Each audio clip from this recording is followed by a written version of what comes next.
Assalamualaikum pejuang KSM. Bagaimana kabarnya? Masih semangat kan? Oke, kembali lagi dengan saya yang akan menemani kalian belajar biologi. Pada video kali ini, saya akan membahas soal KSM Biologi tingkat nasional tahun 2018. Yuk, kita mulai ya.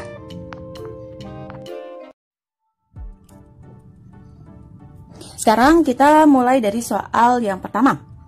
Ini adalah bahasan tentang biologi sel molekuler dan juga mikrobiologi. Teks di bawah ini digunakan untuk menjawab soal nomor 1 dan juga 2.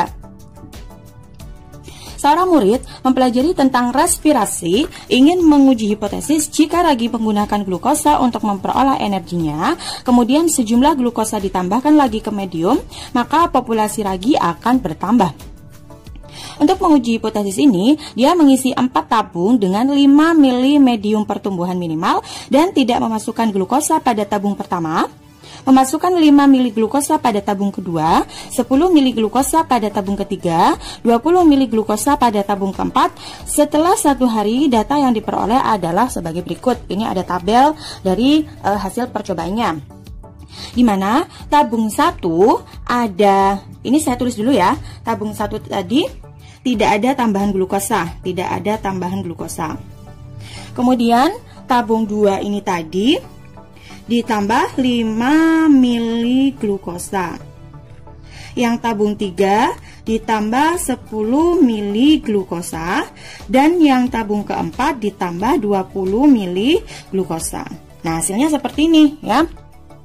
Yang tidak dikasih glukosa, yang tidak ditambah glukosa lagi, dia akan ada 20 ragi per milimeter kubik.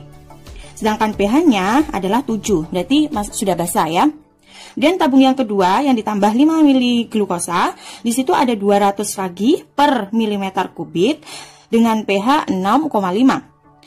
Yang tabung ketiga yang ditambahi dengan 10 mili glukosa akan ada 60 ragi per milimeter kubik dengan pH 6,8, dan tabung keempat yang ditambahi 20 mili glukosa ternyata tidak ada ragi ya, tidak ada raginya dengan pH 7,2 gitu. Jadi di sini ada jumlah raginya ya. Jumlah ragi dan juga pH ya. Jadi nanti kita hubungkan jumlah ragi dan juga pH-nya. Nah, kalau di sini ini adalah respirasi ya. Respirasi seperti yang kita tahu, respirasi itu apa? Respirasi itu adalah salah satu contoh dari katabolisme, di mana katabolisme itu adalah proses pemecahan, pemecahan senyawa yang kompleks menjadi senyawa yang sederhana. Nah, respirasi sendiri itu punya bahan ya, menggunakan bahan apa? Glukosa. Nah, glukosa ini nantinya akan diubah menjadi CO2 dan juga alkohol. CO2 dan alkohol. Karena di sini ragi itu biasanya yes ya. Respirasi pada ragi sini ya. Ragi atau yes itu biasanya misalnya seperti Saccharomyces cerevisiae,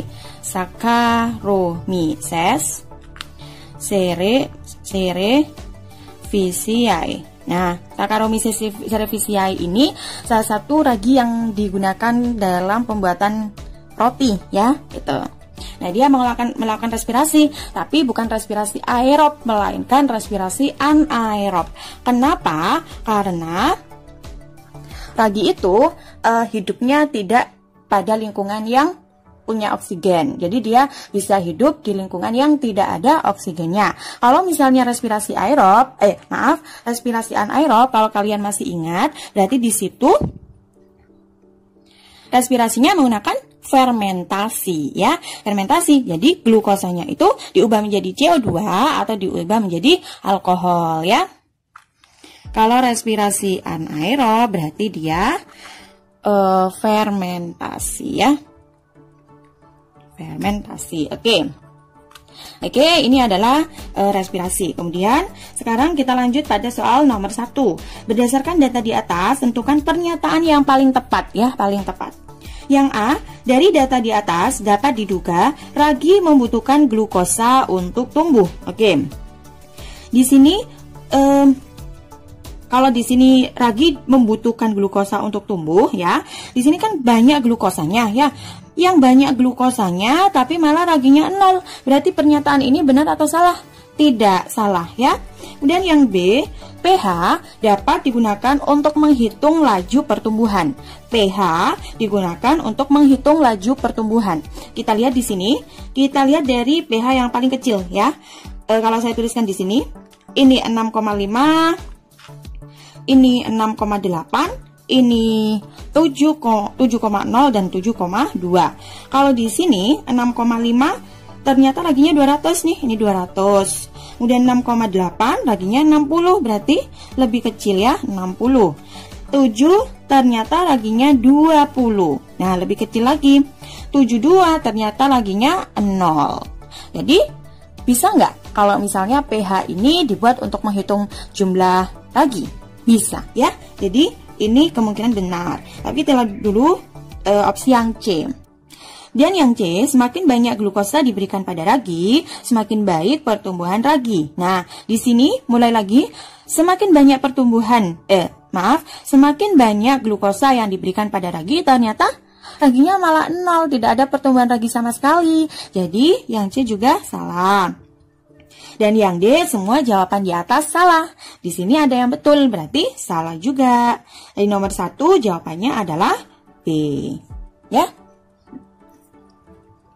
Nah, kemudian lanjut ke soal nomor 2. Alasan bahwa ragi tidak dapat tumbuh pada tabung terakhir kemungkinan adalah yang A, bahwa mitokondria pada ragi berlimpah. Kalau misalnya mitokondria itu kan fungsinya sebagai tempat respirasi ya, tempat respirasi. Kalau berlimpah, mitokondria pada ragi berlimpah, harusnya raginya banyak ya. Raginya banyak. Tapi di sini malah raginya 0, berarti yang A ini salah. Kemudian yang B, bahwa fermentasi mengakibatkan kematian pada ragi. Ini semua adalah proses fermentasi ya, fermentasi karena dia menggunakan respirasi anaerob. Nah, tapi proses fermentasi di sini masih ada ragi ya, berarti ini jawabannya salah. Dan kemudian yang C, bahwa ragi mengalami kehilangan air secara osmosis. Nah, di sini tidak ada keterangan sama sekali masalah air ya. Jadi ini juga jawabannya salah. Kemudian yang D, bahwa adanya pH tinggi berpengaruh buruk pada ragi. Kita lihat di sini lagi, ini pH-nya paling tinggi. Ternyata raginya 0, maka yang D ini adalah benar. Jadi jawaban yang kedua adalah D. Paham ya? Oke, sekarang kita lanjut pada soal nomor 3. Selama tahapan siklus sel, manakah sel diploid mengandung 2 kali jumlah DNA yang ditemukan pada gamet? Oke, di sini berarti kita membahas tentang siklus sel ya. Siklus sel itu adalah proses yang dilakukan sel pada saat sebelum pembelahan sampai pembelahan. Kalau kalian masih ingat siklus sel, saya tulis di sini ya. Nah, siklus sel itu ada 2 tahapan besar ya, siklus sel. Ada 2 tahapan besar, di mana tahap yang pertama adalah tahap interfase, dan yang kedua adalah tahapan pembelahan. Nah, ada apa saja? Kita lihat di sini. Mulai dari interfase itu ada gap 1, kemudian ada sintesis, dan juga ada gap 2. Sedangkan fase pembelahan atau tahapan pembelahan itu dibagi menjadi 2. Yang pertama mitosis sama sitokinesis ya. Mulai dari yang pertama dulu, interfase. Tadi sudah saya gambar, di mana interfase itu ada 1, 2, 3 tahapan ya. Ada gap 1, G1 itu gap 1 ya. Gap 1 itu terjadi di tahapan gap 1 ini terjadi sintesis zat yang diperlukan pada fase berikutnya. Nah, gap 1 ini G, kalau di sini ada G itu bisa dibilang sebagai fase persiapan gitu ya. Saya tulis di sini fase persiapan. Fase persiapan untuk apa? Untuk ke tahapan atau untuk ke fase selanjutnya ya. Kemudian yang kedua adalah sintesis. S itu sintesis ya. Sintesis itu adalah tahapan terjadinya replikasi DNA. Jadi di sini ada replikasi DNA. Kemudian yang selanjutnya adalah gap 2. Sama seperti gap 1. Kalau gap 1 fase persiapan untuk replikasi DNA. Tapi kalau gap 2 itu adalah fase persiapan untuk ke pembelahan ya. Di sini juga fase persiapan juga. Nah, di sini kalau saya tuliskan mulai dari G1 sampai G2 itu adalah fase pembelahan ya. Interfase. Sedangkan M dan S itu adalah fase pembelahan. Nah, pembelahan di sini ada M sama S. Apa itu? Yang pertama mitosis ya, mitosis.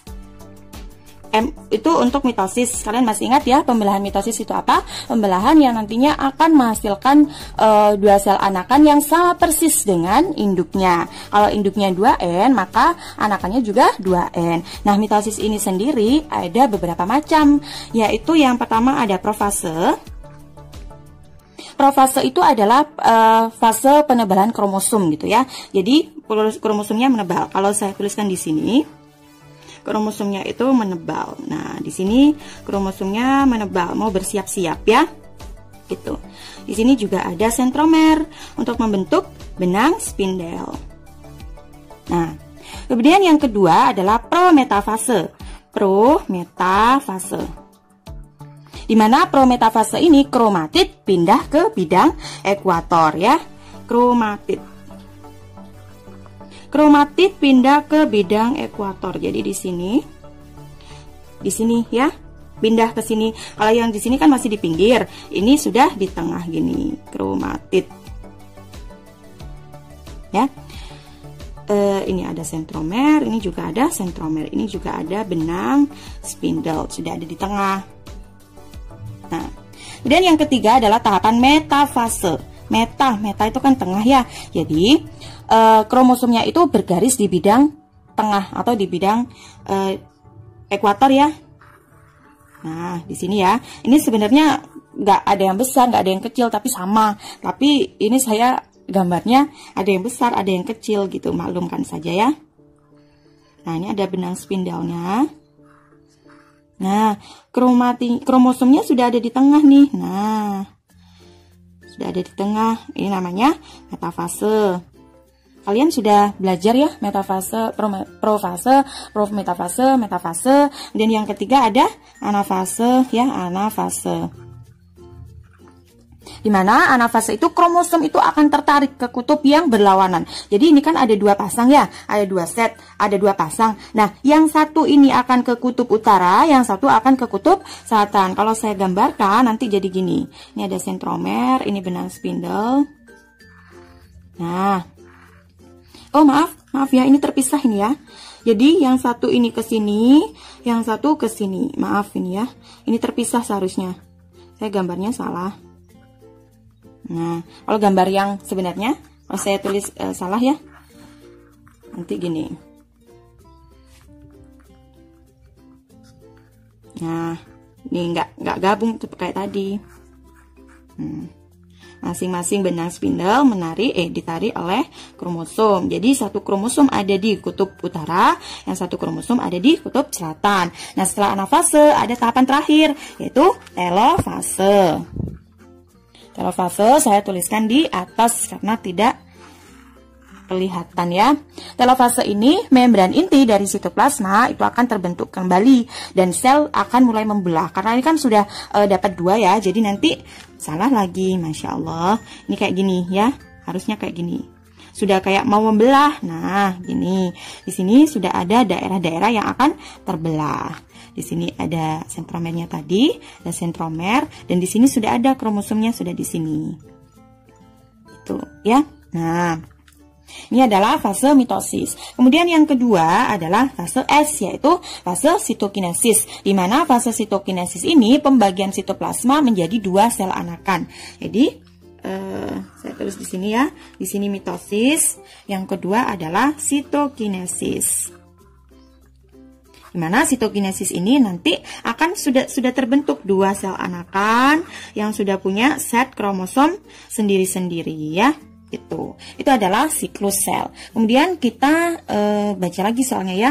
Selama tahapan siklus sel, manakah sel diploid mengandung 2 kali jumlah DNA yang ditemukan pada gamet. Berarti di sini kalau mengandung 2 kali jumlah DNA artinya apa? Replikasi ya, replikasi. Kalau replikasi ada pada fase apa? Sintesis, fase S atau fase replikasi DNA. Jadi jawabannya adalah seluruh fase S. Kalau fase G1 dan G2 itu persiapan. Kalau profase itu tadi apa? Penebalan kromosom. Paham ya? Oke, sekarang kita lanjut ke soal nomor 4. Berikut ini adalah urutan modifikasi post-transkripsi pada sel eukariot. Ada 1 sampai 10. Susunan yang tepat dalam proses di atas adalah, karena di sini ada banyak sekali, jadi langsung saja kita eliminasi satu persatu ya. Nanti kalau misalnya kalau di sini salah, sedangkan di sini ada, langsung kita coret ya. Mulai dari yang pertama dulu. mRNA tersusun atas daerah junction exon dan daerah sandi intron. Ini salah atau betul? Salah. Karena apa? Ini ada mRNA ya. Kalau modifikasi post transkripsi berarti kan mulai dari transkripsi. Kalau kalian masih ingat sintesis protein ya, sintesis protein itu kan tahapannya ada 2, transkripsi sama translasi. Transkripsi di mana dia nanti DNA menjadi RNA, di mana RNA-nya adalah mRNA atau RNA messenger. Kemudian RNA ini akan ditranslasikan menjadi asam amino. Asam amino nantinya akan berkumpul menjadi protein. Ya. Nah, di tahapan antara tahapan transkripsi sama translasi itu ada yang namanya tahapan modifikasi ya. Jadi ada modifikasi dulu. Apa yang dimodifikasi? mRNA hasil dari DNA. Modifikasi. Karena mRNA awalnya ini masih harus dimodifikasi, maka mRNA-nya ini disebut dengan pre-mRNA ya. Jadi setelah pre-mRNA nanti akan menjadi mRNA yang sudah siap untuk ditranslasikan ya. Jadi ini dari sini salahnya. Ini adalah salah. Kemudian yang 2, mRNA matang ditransfer menuju sitosol. Karena apa? Sitosol ini nanti akan masuk ke ribosom ya. Setelah di sitosol nanti akan masuk lagi ke ribosom untuk menjalani translasi. Berarti ini yang kedua benar. Yang ketiga, pre-mRNA tersusun atas daerah junction intron dan daerah sandi exon. Lihat ya, 1 dan 3 seolah-olah sama, tapi yang di sini mRNA, yang di sini pre-mRNA, dan ini yang benar ya. Kemudian yang keempat, ujung 5 aksen pre-mRNA mengalami proses cupping. Proses cupping ini pemberian topi. Pemberian topi itu dilakukan untuk sebagai pengenalan. Jadi sebagai awal dari nanti akan dimodifikasi. Jadi harus dikenalkan dulu perkenalannya dengan menggunakan cupping ini. Di mana? Di ujung 5 aksen. Karena nanti dia akan berjalan dari ujung 5 aksen menuju ke ujung 3 aksen. Kalau saya tuliskan di sini kan ada pre-mRNA ya. Di sini ada ujung 5 aksen, di sini ada ujung 3 aksen. Kalau ujung 5 aksennya ini nanti akan dikasih cupping gitu ya. Cupping itu modifikasi guanin, modifikasi dari guanin, bahasa guanin itu dimodifikasi untuk perkenalan ya. Berarti yang keempat ini benar. Kemudian yang kelima, ujung 5 aksen mengalami penambahan sekuens poliatil adenin. Nah, ini ternyata ada di 3 aksen. Kalau di 3 aksen ada poli A. Kalau 5 aksen ada cupping. Berarti ini salah. Terus yang keenam, ujung 3 aksen pre-mRNA mengalami proses cupping. Di mana tadi proses cupping itu ada di mana? Ujung 5 aksen. Jadi ini juga salah. Dan yang 7, ujung 3 aksen mengalami penambahan sekuens adenin yang berulang atau disebut dengan poliatil. Benar ya? Yang kedelapan, pembuangan intron dan penggabungan ekson terjadi. Dilihat di sini, yang kesembilan pembuangan ekson dan penggabungan intron terjadi. Hati-hati, yang dibuang itu apa? Intron atau ekson? Intron. Jadi yang benar adalah 8, sedangkan yang 9 salah. Kemudian yang ke-10 ditranslasikan oleh ribosom. Ini juga benar, karena ditranslasi itu ada di ribosom. Oke, setelah kita mengeliminasi, maka kita langsung saja. Di sini mana saja yang salah? 1 salah, 6 salah, 9 salah. Jadi di sini tidak boleh ada angka 1, 6, 9. Gampangannya seperti itu. Walaupun kalian tidak tahu urutan yang benar, tapi gampangannya seperti itu. Kalau ada nomor 1, 6 sama 9 di situ, maka sudah pasti itu salah. Sekarang kita lihat dulu. Yang A ada 1, 6, 9, tidak ada. Berarti kemungkinan benar. Yang B, ini ada nomor 1, berarti salah. Kemudian yang C, ini ada nomor 1, berarti salah. Dan yang D, ini ada nomor 6, berarti salah. Jadi jawabannya A. Sekarang kita lihat dulu ya. Urutannya benar atau salah. Yang pertama 3. Pre-mRNA tersusun atas daerah jang, intron, dan daerah sandi aksen. Oke, benar. Dan yang keempat, ujung 5 aksen pre-mRNA mengalami proses cupping. Oke, ini adalah modifikasi pertama. Jadi kalau saya tulis di sini ya, modifikasi pasca transkripsi. Yang pertama, modifikasi pertama adalah penambahan cupping pada ujung 5 aksen. Pada 5 aksen ya. Jadi untuk pengenalan, kalau misalnya sudah diperkenalkan, maka bisa saja terjadi. Ini benar. Kemudian lanjut ke nomor 7. Ujung 3 aksen mengalami penambahan sekuens polyatil. Wah. Sebenarnya ya, kalau setelah penambahan cupping itu kan sebagai awal mulanya. Nah, setelah nanti ditambahi, itu kan apa yang terjadi di sini? Di sini kan ada intron sama ekson. Yang intronnya dibuang, kemudian yang eksonnya itu akan dipertahankan digabungkan ya sama enzim ligase. Jadi yang kedua itu sebenarnya adalah ini pembuangan intron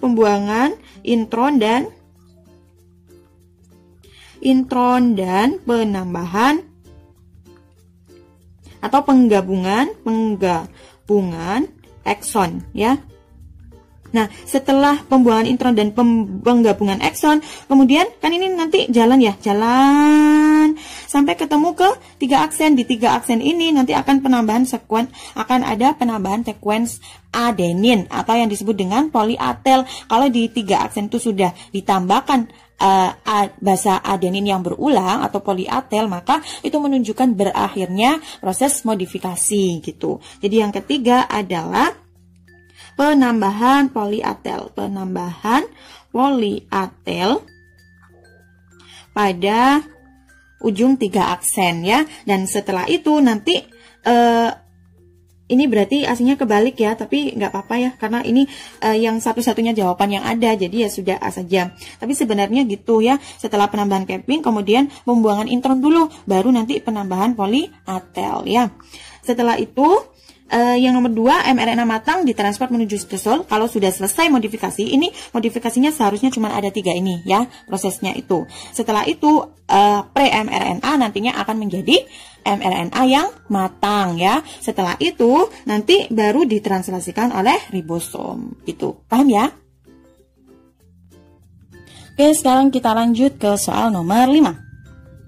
BAMH1 adalah enzim restriksi yang memiliki sisi restriksi sebagaimana berikut. Nah, di sini ada 2 DNA ya, ada 5 aksen, 3 aksen, 3 aksen, 5 aksen. Nah, ini yang ada panahnya ini berarti sisi pemotongannya. Kalau enzim restriksi itu kan enzim ya yang digunakan untuk memotong molekul DNA ya. Enzim restriksi itu enzim yang digunakan untuk memotong molekul DNA. Nah, pernyataan yang benar tentang enzim restriksi tersebut adalah, jadi yang panah ini menunjukkan pemotongannya ada di sini ya. Jadi di sini dipotong, kemudian di sini dipotong. Maka nanti jadinya itu kayak gini. G, terus G, A, T, C, C ya. Kemudian yang di sini ada G, kemudian C, C, T, A, G. Nanti hasilnya kayak gini. Oke. pernyataan yang benar tentang enzim restriksi tersebut adalah yang A, hasil restriksi adalah ujung sticky end berbeda dengan alol dan H3 yang memiliki ujung blunt end. Oke, di sini ada bahasanya tentang hasil restriksi. Jadi, yang namanya restriksi ya, kalau saya di sini restriksi itu hasilnya ada dua macam, yaitu blunt end atau ujung rata. Kemudian yang kedua adalah sticky end atau ujung kohesif ya, ujung kohesif tidak rata. Nah, blunt end ini terjadi ketika dua utas molekul DNA itu dipotong pada posisi yang sama. Jadi pemotongannya itu pada posisi yang sama. Pemotongan pada posisi yang sama. Nanti hasilnya bagaimana? Bagian akhirnya rata ya. Bagian akhirnya rata. Jadi kalau saya tuliskan di sini misalnya ya, ini saya samakan saja dengan ini. G A T C C, kemudian di sini C C T A G G. Nanti itu sama. Misal ya ini ya. Misal tuh di sini. Nah, di sini dipotong, kemudian di sini dipotong. Maaf. Ini salah ya ininya ya. Saya itu lagi. Kalau yang contohnya blunt end ya, saya kasih di sini. G A T C C, dan di sini C T A G G. Nah, ini dipotong di sini. Yang satu di sini dipotongnya, yang satu di sini. Akhirnya apa? Nanti kan jadinya kayak gini ya, thread. Nah, ini terpisah. Nah, karena terpisahnya itu karena dipotongnya itu pada sisi yang sama, maka bagian akhirnya itu rata. Jadinya nanti kayak gini, G A T C C, di sini C C T A G G. Nah, kalau kalian masih ingat, ini adalah pasangan basah ya. C bergabung dengan C, G bergabung C, A bergabung dengan T bergabung dengan A, C bergabung dengan G, dan C bergabung dengan G. Artinya apa? Setiap nukleotida itu nantinya akan berpasangan ya. Jadi berpasangannya itu rata. Kalau sticky end itu pemotongan terjadi ketika pemotongan itu pada posisi yang tidak sama. Jadi pemotongan pada posisi yang tidak sama. Nah, nantinya akan menghasilkan single strand yang tidak rata ya. Bagian akhirnya itu tidak rata. Bagian akhirnya tidak rata. Karena apa? Nukleotidanya ini nanti akan akan berpasangan secara spontan pada pasangannya gitu. Jadi misalnya gini. Jadi kalau kayak gini berarti cuman ada ini G yang berpasangan dengan C dan C yang berpasangan dengan G. Yang ini nggak bisa gitu ya. Dan ini pasangannya itu sudah langsung saja karena keadaan gitu ya. Oke. Jadi kalau misalnya hasil restriksinya seperti ini, thread gitu ya, berarti tidak rata. Artinya apa? Sticky end ya gitu. Jadi jawabannya adalah A. Kenapa tidak B, C, D? Kalian lihat, yang B itu hasil restriksi ujung blunt end, berarti salah. Yang C hasil restriksi adalah blunt end, salah juga. Yang D hasil restriksi adalah ujung blunt end juga, berarti salah juga ya. Jadi jawabannya adalah paham ya? Bismillahirrahmanirrahim. Sekarang kita lanjut pada soal nomor 6. Peta restriksi di bawah ini menunjukkan sisi restriksi oleh ekor 1 atau yang dilambangkan dengan E dan exo 1. Maaf ya, ini nggak tahu saya bacanya seperti apa. Atau nanti di sini dilambangkan dengan X pada ukuran DNA yang sama, yaitu 6 kilobasam. Nah, di sini adalah peta restriksi, berarti peta pemotongan ya. Lagi-lagi restriksi, berarti pemotongan. Di sini adalah sisi restriksi oleh ekor 1 dan yang satu sol gitu apa ya? Nggak tahu saya. Ya. Gini. Nah, di sini ekor 1 itu ada berapa pemotongan? 2 pemotongan di bagian sini sama sini. Kalau sol ada 1 2 3 pemotongan. Oke, langsung saja kita baca soalnya ya. Pernyataan yang benar tentang partial digestive sequence DNA di atas adalah partial, berarti pemotongannya, hasil pemotongannya itu kayak gimana? Pokoknya kayak gitu nanti. Yang A, hasil parsial digesti oleh ekor 1 sebanyak 3 fragmen, sementara sol X whole 4 fragmen dengan fragmen terpendek masing-masing 1,5 dan 0,8 kilo basa. Nah, di sini kalau dilihat ekor 1, bayangkan saja yang panjang ini adalah adalah benang ya. Adalah benang ini adalah DNA-nya. Kemudian yang ini ekor itu adalah guntingnya ya. Jadi di sini ada gunting, di sini ada gunting, sini ada enzim restriksinya. Enzim restriksi. Nah, kalau misalnya di sini digunting ya, bagian di sini digunting, maka akan ada berapa bagian? Akan ada 3 bagian ya. Ada 3 bagian, di mana yang pertama itu nanti 1,5 kilo basa, kemudian yang kedua 2 kilo basa, yang ketiga 2,5 kilo basa. Sedangkan yang X-hole ini, di sini kan yang dipotong 3 ya, 3. Ada guntingnya 3 nih. Maka yang hasilnya ada berapa bagian? 1, 2, 3, 4. Jadi ada 4 bagian, di mana yang pertama 0,8 kilo basa, yang kedua 1,2 kilo basa, yang ketiga 3 kilo basa, dan yang keempat 1 kilo basa ya. Nah, berarti yang ekor ini ya, ekor 1 sebanyak 3 fragmen benar, sementara X-hole 4 fragmen benar dengan fragmen terpendek masing-masing 1,5.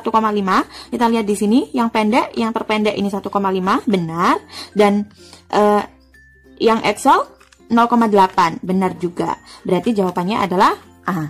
Kalau tidak yakin, kita lihat dulu jawaban yang B.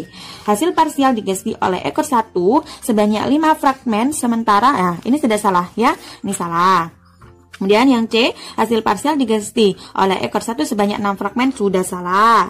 Dan yang D, hasil parsial digesti oleh ekor 1 sebanyak 4 fragmen, sudah salah. Nggak usah dibaca terusannya ya. Kepanjangan nanti waktunya habis. Jadi jawaban yang benar adalah A. Paham ya? Oke, sekarang kita lanjut pada soal nomor 7. Teknologi antisense RNA memungkinkan kematangan pada buah tomat bisa dihambat dengan cara, ini membahas tentang kematangan buah tomat. Jadi, yang namanya buah tomat, langsung saja ya. Yang namanya buah tomat itu adalah salah satu buah yang sifat shelf life-nya pendek ya. Jadi, umur simpannya pendek. Shelf life pendek. Kenapa kok buah tomat itu shelf life-nya pendek? Karena di dalamnya itu ada gen yang namanya gen poligalakturonase. Jadi dia di sini ada gen poligalakturonase ya. Jadi gen ini itu dapat mempercepat kerusakan dinding pada sel tomat. Nah, gen poligalakturonase inilah yang membuat buah tomat itu lebih cepat matang. Nah, lebih cepat matang. Kalau misalnya buah tomat itu lebih cepat matang, itu apa merugikan petani atau malah menguntungkan petani? Merugikan ya. Merugikan bukan hanya pada petani saja, tapi juga pada pedagang, karena belum habis atau masih laku sedikit ternyata sudah busuk gitu. Nah, cara mengatasinya biar tidak rugi, cara mengatasinya itu adalah menggunakan teknologi antisense RNA. Dimana di sini ini ya, antisense RNA. Saya tulis di sini dulu, antisense RNA. Antisense RNA-nya apa? Gen poligalakturonase ya, dari gen PG. Saya tulis dari gen PG. Nah, jadi antisense ini digunakan untuk menghambat translasi dan membentuk untai ganda RNA. Jadi antisense-nya di sini ya. Untuk menghambat translasi,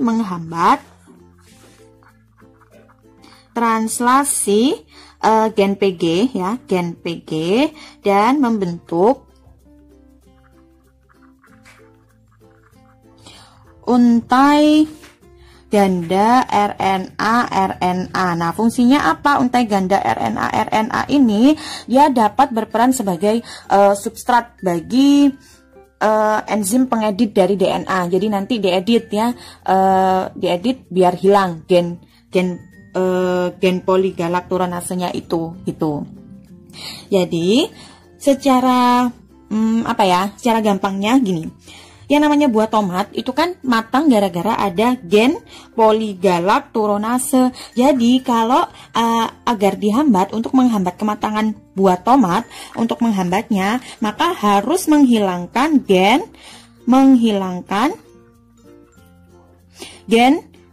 poligalakturonase ini.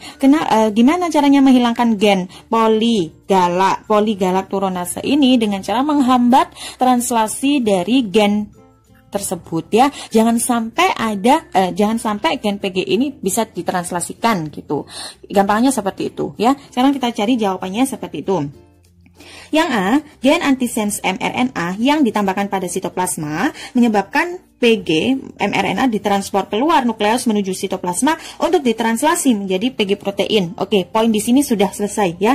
Ini ditranslasi PG protein. Kalau sudah ditranslasikan maka nanti akan menjadi PG protein. Kalau menjadi PG protein maka di situ akan ada gen poligalakturonase ini. Kalau ada gen poligalakturonase maka buah tomat itu akan cepat matang. Jadi yang A jawabannya salah. Kemudian yang B, sequence non-coding mRNA memacu PG mRNA ditransport keluar nukleus menuju sitoplasma untuk ditranslasi. Lagi-lagi di sini ditranslasi sudah jelas salah. Kemudian yang C, gen antisense mRNA yang ditambahkan pada nukleus membentuk kompleks RNA yang tidak stabil sehingga terhambat untuk transport dari nukleus menuju sitoplasma. Nah, ini tadi ya, antisense RNA ini fungsinya untuk menghambat translasi gen poligalakturonase dan untuk membuat untai ganda RNA. Di sini ada membentuk kompleks RNA. Kata kuncinya di sini. Jadi jawabannya yang C benar. Kita lihat dulu yang D ya. Sequence antisense mRNA memacu PG mRNA yang ditransport keluar menuju sitoplasma untuk ditranslasi menjadi PG protein. Nah, lagi-lagi ini ada ditranslasi. Jadi jawabannya salah. Jadi jawabannya adalah C. Paham ya? Gitu. Jadi kalian ini kan asing-asing ya bagi kalian, apalagi tentang gen-gen itu pasti kalian sangat asing. Jadi gini saja, ambil titik poinnya, cek poinnya, nanti poinnya itu salah atau betul gitu. Kalau di sini kan poinnya adalah gimana caranya gen PG ini bisa hilang, tidak ada gitu kan, tidak ada pada buah tomat, yaitu tidak boleh ditranslasikan. Kalau di sini ada translasi itu sudah jelas salah gitu ya. Paham ya? Sekarang kita lanjut ke soal nomor 8. Setiap manusia telah ditakdirkan oleh Allah untuk menjadi tua. Proses penuaan pada manusia salah satunya berkaitan dengan telomer dan telomerase. Lagging strand pada telomer tidak dapat bereplikasi layaknya mekanisme seharusnya, sehingga hasil strand DNA baru selalu lebih pendek dari DNA generasi sebelumnya. Pernyataan di bawah ini benar tentang telomer dan telomerase kecuali Jadi di sini kita membahas tentang telomer dan juga telomerase. Telomer dan telomerase. Apa itu telomer? Apa itu telomerase? Mulai dari yang telomer dulu ya. Yang namanya telomer itu adalah bagian paling ujung dari DNA linear yang selalu berulang-ulang. Jadi misalnya di sini ada kromosom ya. Nah, bagian di ujung ini adalah telomernya. Nah, di sini ada telomer. Telomer. Ini adalah telomer. Meskipun termasuk untai DNA, tapi ternyata telomer ini tidak mengkode apapun, sehingga tidak dikategorikan sebagai gen ya. Jadi telomer ini tidak mengkode apapun, tidak mengkode materi genetik apapun gitu ya. Nah, kalau kalian masih ingat, kalau misalnya di suatu DNA kemudian di situ tidak ada kode genetiknya, maka dia akan dibuang atau akan dipertahankan. Akan dibuang. Jadi bagian telomer ini akan dibuang. Lah, yang namanya setiap untai DNA itu kan pasti ada telomernya ya. Jadi, kalau misalnya awalnya nih ya kayak gini. Bagian ini akan dibuang, maka nanti dia akan lebih pendek.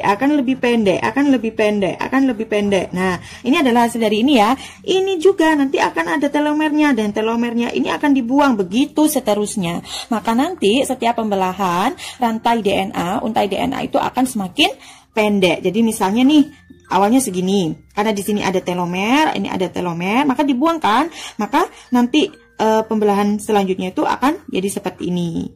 Begitupun juga seterusnya selama ada telomer. Nah, agar agar DNA ini tidak kehilangan sejumlah pasang basa secara terus-menerus, maka nanti kehilangan telomer ini dapat diatasi dengan mengaktifkan telomerase ini. Di mana telomerase ya, ase berarti dia enzim.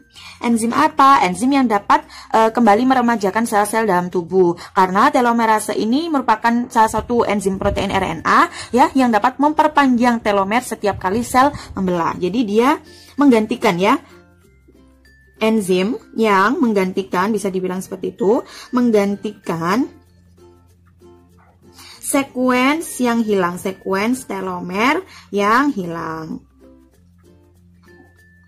Nah, kenapa kok digantikan sekuens telomernya itu digantikan? Karena untuk mencegah pemendekan kromosom yang nantinya akan menunda penuaan dengan polimerase yang terjadi secara terus-menerus gitu ya. Jadi kalau enzimnya digantikan, maka nanti mencegah pemendekan kromosom. Nah, kalau mencegah pemendekan kromosom, maka nanti juga akan mencegah penuaan ya, mencegah penuaan.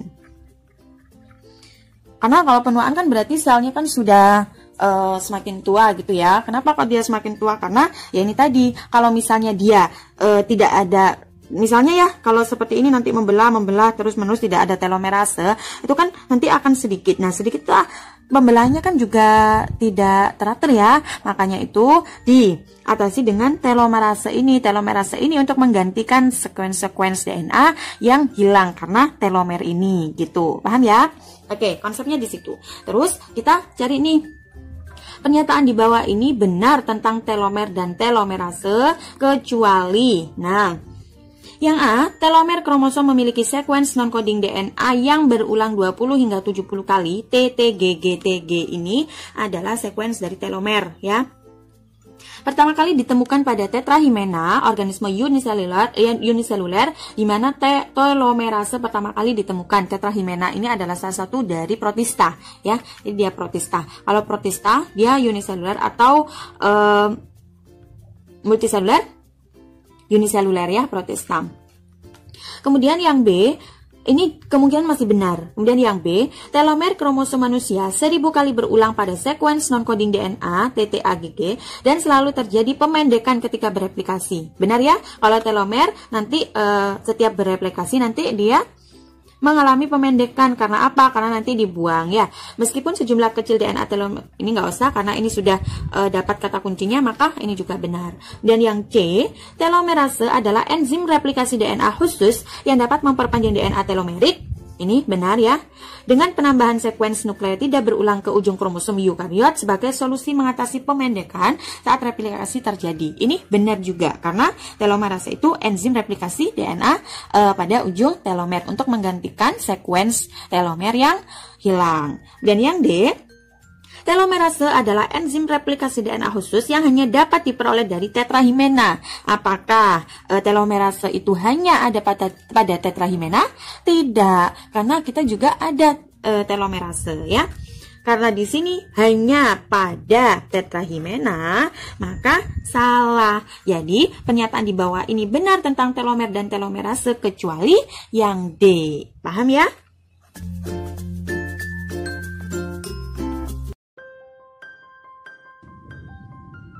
Oke, mungkin itu saja yang bisa saya sampaikan pada video kali ini.